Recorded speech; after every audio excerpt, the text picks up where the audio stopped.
Alright, my people, this matter don't take U-turn as ADC during a press briefing has openly demanded the removal of INEC Chairman, based on the saga that they actually striked out David Mark and Arebe Solar from ADC.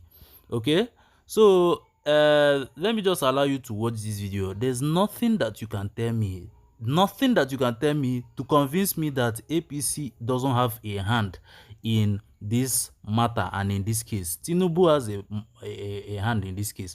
So let me just allow you to watch this video and then share your thoughts right on the comment section.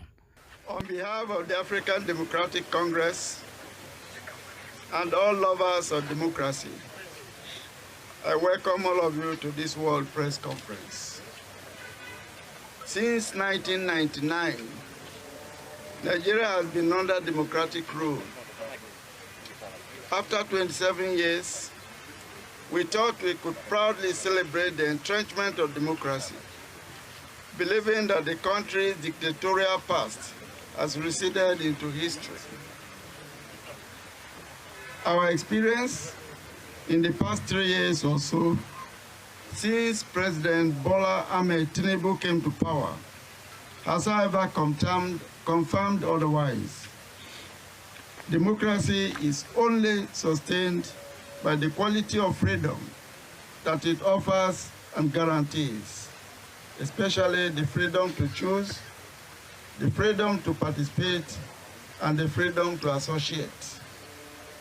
These freedoms are so critical to democracy that without them, democracy dies. Yet, in the past 3 years, we witnessed a relentless assault on these very freedoms. The agenda is very clear: to create a situation where in 2027, President Bola Ahmed Tinubu emerges as the only option left for the people, despite the widespread suffering and wanton killings going on across the length and breadth of this country.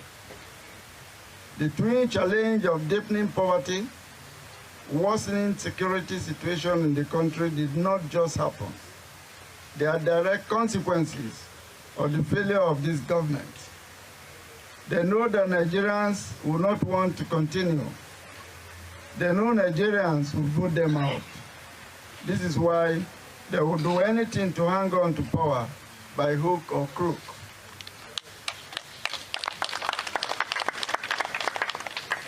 The coalition of opposition parties came about as a result of a collective search for democratic freedom and the desire to resist what was clearly a relentless assault on opposition political parties.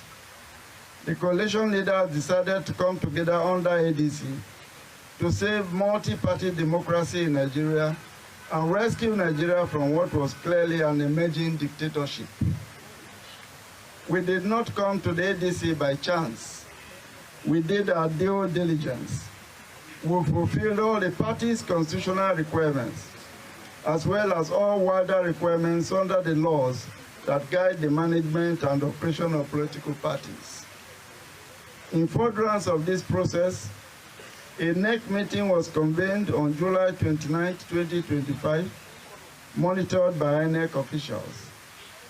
One of the conclusions of that NEC meeting was the dissolution of the National Working Committee of the party and the ratification of a caretaker committee to take over the affairs of the party, with my humble self, David Mark, as the national chairman, Raouf Ogbeni Arigbeshola as the national secretary, as well as others who have since been serving as officers of the party.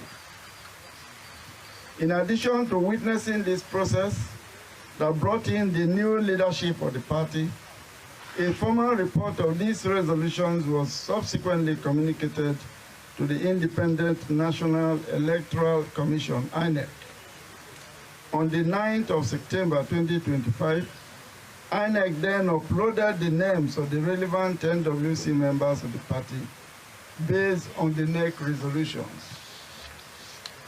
One of the officials of the dissolved National Working Committee was Nafio Bala Gombe. who was one of the deputy national chairman of the party. It is on record that Gombe resigned his position on the 17th of May 2025. His resignation was also duly transmitted to INEC on the 12th of August 2025. Regardless of his resignation, he decided to approach the courts on September 2nd, 2025, 4 clear months after he resigned, seeking to be recognized as the chairman of the ADC. What this means is that by the 2nd of September, when he approached the courts, INEC was already aware that Secretary Arigbeshola and I had been inaugurated on the 29th of July in a process monitored by INEC. INEC was also aware that Gombe had resigned his position before the inauguration on the 29th of July. While this matter was in court, our team of lawyers approached the Court of Appeal, challenging the jurisdiction of the Federal High Court. In rejecting the appeal, the Court of Appeal ordered the parties, including INEC, to maintain status quo ante bellum. After this ruling on 12th of March 2026, we noticed a flurry of activities by lawyers associated with Nafiu Bala Gombe, requesting INEC to recognize him as the new chairman, or to de-recognize Arigbeshola and I as the secretary and chairman respectively, in a curious interpretation of what constitutes status quo ante bellum. But we know all along that Nafiu Bala Gombe and his lawyers were not acting on their own violation. They had become willing tools in the hands of a ruling party that had lost all support and goodwill to the Nigerian people. A government that had become desperate, so desperate to cling to power by all means, and even if it meant throwing the country into avoidable crisis. In the past couple of months, ADC has become the only viable opposition party left in Nigeria. But this APC government does not want any opposition. While we were fully aware of all their desperate plans, we remained confident that no level of desperation would have driven the government and the INEC to take a direct action against the ruling of the court. But we were wrong. It was therefore, to our surprise yesterday, 1st of April, that INEC issued a press statement after the close of business hours, announcing that it had decided to withdraw recognition of both the ADC leadership, which I heard, and the fictitious one purportedly led by Nafiu Bala Gombe, thereby creating a false equivalence between the parties. By purporting to recognize Nafiu Bala Gombe as a faction, INEC seems to have conveniently forgotten that this individual had resigned his position to the knowledge of INEC itself. The crux of the matter is the interpretation of what constitutes status quo ante bellum, which the Court of Appeal directed should be maintained. From all authoritative counsel at our disposal, there is no legal interpretation of precedent that could possibly lead to the outcome that INEC seeks to foist on our party. Based on his press conference of yesterday, INEC is pretending to be confused as to what constitutes the status quo ante bellum. If this was so, under the circumstances, what one would have expected was for INEC to approach the Court of Appeal to request a judicial interpretation of what truly represents the status quo under the circumstances. But INEC did not do this. While posturing to be neutral, its actions confirm that it has become irredeemably partisan, working, as it were, towards a preconceived agenda. With this action, this INEC has left no one in doubt that it has chosen the path of dishonor and has become complicit in undermining Nigeria's democracy. It therefore can no longer be trusted.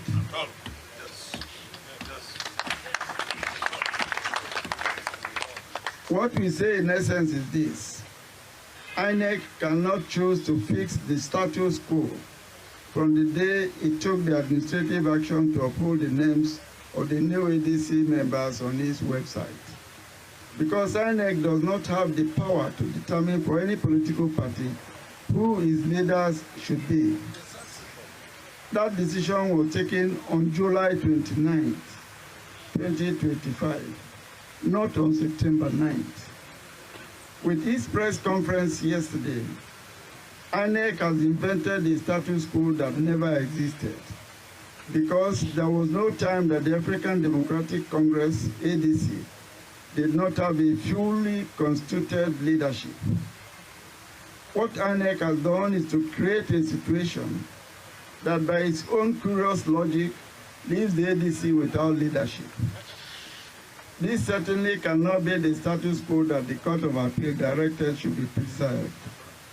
It is an INEC invention that is not known to any Nigerian law. There is only one conclusion that Nigerians can draw from the 1st of April 2026 action taken by INEC. The electoral umpire has taken sides.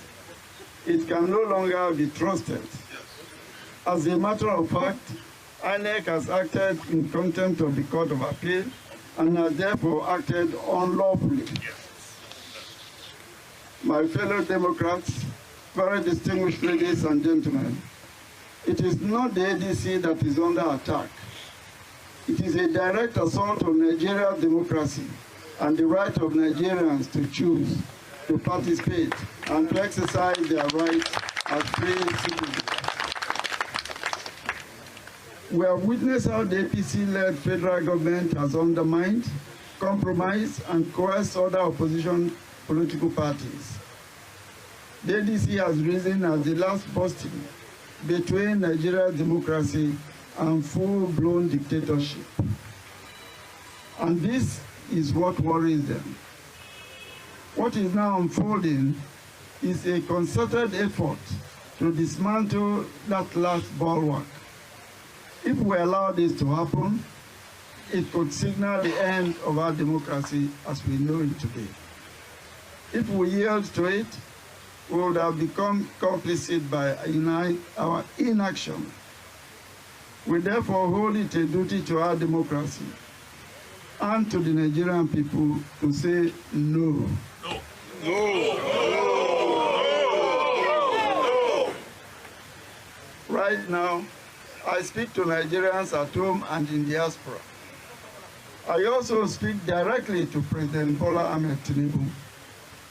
With 90% of the National Assembly and over 30 of Nigeria's 36 governors in the APC, President Bola Ahmed Tinubu, what are you afraid of?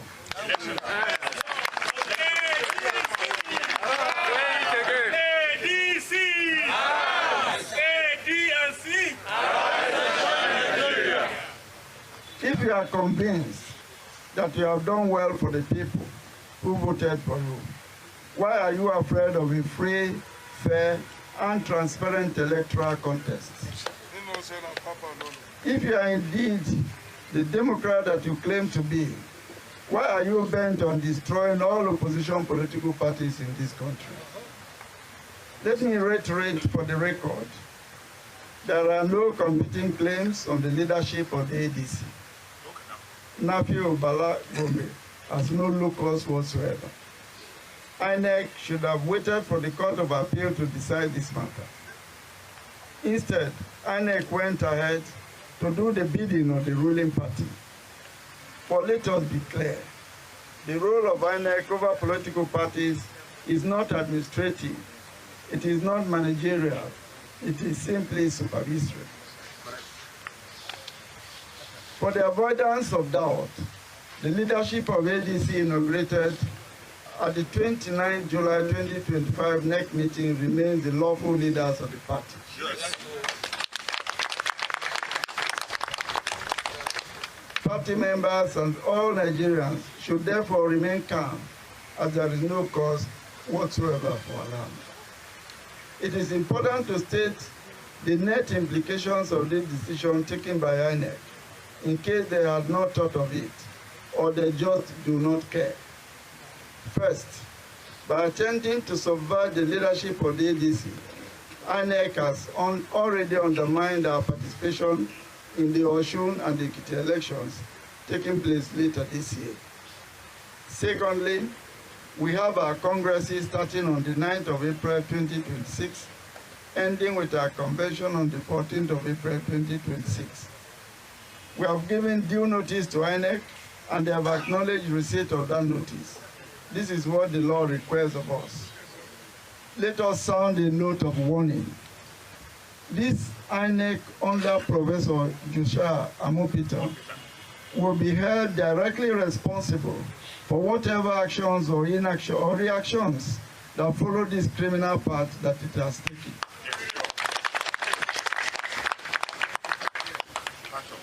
Our demand is therefore very clear. We demand the immediate resignation or sack of the INEC Chairman.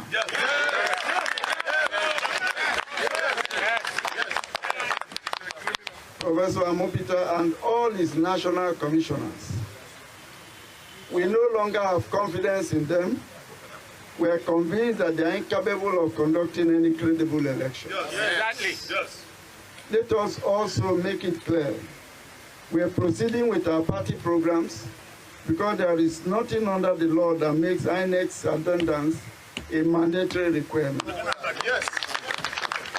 We have duly served INEC notice and we will proceed accordingly. We also call on the international communities to take note of INEC's activities of 1st April under the restraint we have exercised so far. We urge them to recognize the clear threat to Nigeria's democracy and stability, and to hold accountable those who are undermining the integrity of the electoral process. We call on Nigerians to defend our democracy. This is a defining moment. Stand firm, speak out, participate, resist any attempt to impose a one-party system on Nigeria. Yes. Nigeria belongs to all of us, and together we must protect it. It is often said that the arc of history does not bend towards tyranny. It bends towards freedom. No matter how long the night may seem, the morning will come. Nigeria will not be silenced. ADC will not be silenced. Nigeria will not be conquered, and ADC will not be conquered. Nigeria is rising, ADC is rising. Thank you, and God bless you.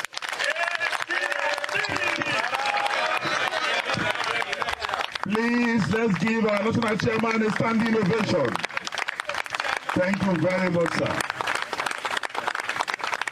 That was the voice of David, and with that David's voice, Goliath's obituary has been announced. Thank you very much. Sit down, sirs.